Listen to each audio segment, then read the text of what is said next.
Assalamualaikum warahmatullahi wabarakatuh. Berjumpa lagi di channel saya Ustadz Edi, yang mana pada kesempatan kali ini saya akan menjelaskan kitab Al-Hikam, yaitu hikmah nomor 10 yang menjelaskan tentang yang maujud mengokohkan wujud Maha Pencipta. Sebelum saya membahas kitab Al-Hikam ini, alangkah baiknya kepada teman-teman dan saudara-saudaraku sekalian, jangan lupa like dan subscribe channel saya agar mendapatkan notifikasi video-video terbaru dari saya. Dan jangan lupa juga di-share agar bermanfaat kepada teman-teman dan saudara-saudaraku sekalian. Oke, langsung kita lanjut ke pembacaannya. Bismillahirrahmanirrahim. Hikmah nomor 10, yaitu yang maujud mengokohkan wujud Maha Pencipta. Al-kaunu kulluhu dulmatun wa innama anarahu duhurul haqqi fihi faman ra'a al-kauna wa lam yashhadhu fihi aw indahu aw qablahu aw ba'dahu faqad a'wazahu wujudul anwari wa hujibat anhu syumusul ma'arifi bisuhubil athari.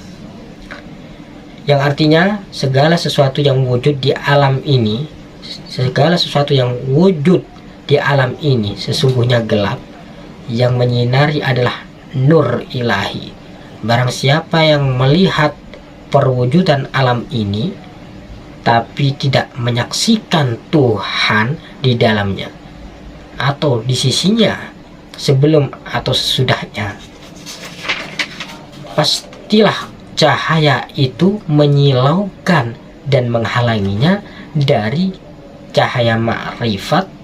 Itu disebabkan adanya kabut yang menutupi dari sisi segala perwujudan ini. Pengertiannya gini, sesungguhnya benda yang maujud ini pada hakikatnya tidak ada gelap.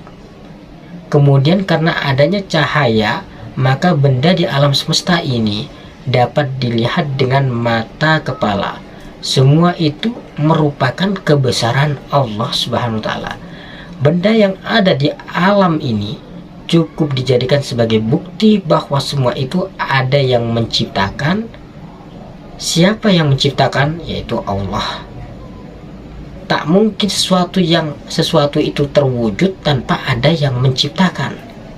Tak mungkin benda itu ada dan mendahului yang menciptakan.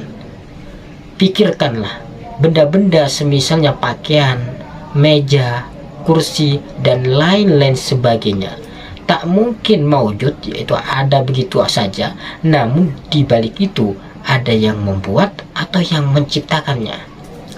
Begitu pula jagat raya ini tak mungkin ada dengan sendirinya. Namun di balik keajaiban itu ada yang menciptakan, yaitu Allah Subhanahu wa Ta'ala. Sudah dijelaskan dalam Al-Quran, sesungguhnya penciptaan langit dan bumi silih berganti malam dan siang. Bahtera yang berlayar di laut membawa apa yang berguna bagi manusia dan apa yang Allah turunkan dari langit berupa air. Namun dengan air itu dihidupkan bumi sesudah mati kering, dan dia sebarkan di bumi segala jenis hewan, dan pusaran angin dan awan dikendalikan di antara langit dan bumi. Sesungguhnya terdapat tanda-tanda kebesaran dan tanda-tanda keesaan dan kebesaran Allah baik kaum yang memikirkannya. Surat Al-Baqarah ayat 164. Oleh sebab itu orang buta mata hatinya tidak akan mampu melihat keajaiban di baik benda-benda maujud, meskipun seseorang itu buta matanya. Namun tajamnya mata hati dan indera keenam tentu akan dapat menangkap ada apakah di balik keajaiban sesuatu yang maujud di jagat raya ini. Ia akan menemukan sang pencipta. Orang yang awas pandangan matanya tetapi buta indera keenamnya, hanya sebatas dapat melihat maujud dunia, keindahan panoromanya, kenikmatan yang dirasakannya, namun tak bisa mengetahui lebih dari itu. Inilah pentingnya mempelajari ilmu ma'rifat.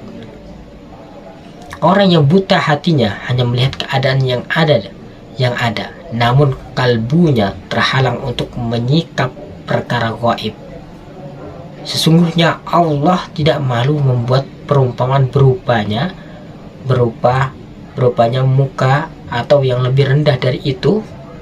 Adapun orang yang beriman, mereka yakin bahwa perumpamaan itu benar dan dari Tuhan mereka. Tetapi orang kafir mengatakan, apakah maksud Allah membuat perumpamaan seperti ini?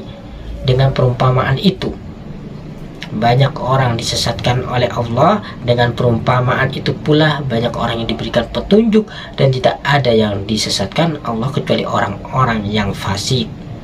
Surat Al-Baqarah ayat 26. Bagi orang yang mempunyai ketajaman indera keenam akan dapat menyingkap keajaiban penciptaan nyamuk. Mereka tidak hanya menilai dari segi maujudnya binatang itu, sebab jika hanya menilai nyamuk yang kecil, maka sesungguhnya pekerjaan Allah sia-sia, tak berguna, namun hanya mengganggu orang dan tidak membawa kemaslahatan sedikit pun. Tetapi sesungguhnya di balik keajaiban itu ada tujuan-tujuan Allah yang dapat diungkap secara sederhana. Dengan diciptakan nyamuk, maka seorang kemudian berpikir bagaimana cara menciptakan obat pembasmi nyamuk. Di samping itu, betapa Allah pandai dalam menciptakan makhluknya yang kecil tetapi memiliki organ tubuh yang sempurna. Sesungguhnya segala yang ada di jagat raya ini diperuntukkan bagi manusia, namun kebanyakan manusia tidak mengetahui tujuan Allah. Oleh karena itu, orang yang memiliki ilmu makrifat akan menggunakan akal dan indera keenam dalam menyikapi setiap gejala yang terjadi pada alam ini. Cukup sekian video dari saya, semoga bermanfaat. Kurang lebihnya mohon maaf sebesar-besarnya. Sebelum video ini saya tutup, alangkah baiknya kepada teman-teman dan saudara-saudaraku sekalian, jangan lupa like dan subscribe channel saya agar mendapatkan notifikasi video-video terbaru dari saya. Dan jangan lupa juga di-share agar bermanfaat kepada teman-teman dan saudara-saudaraku sekalian. Kalau ada kesalahan dan kekurangan, mohon maaf sebesar-besarnya. Akhirul kalam, wabillahi wal taufiq wal hidayah, wabirridha wal hidayah. Assalamualaikum warahmatullahi wabarakatuh.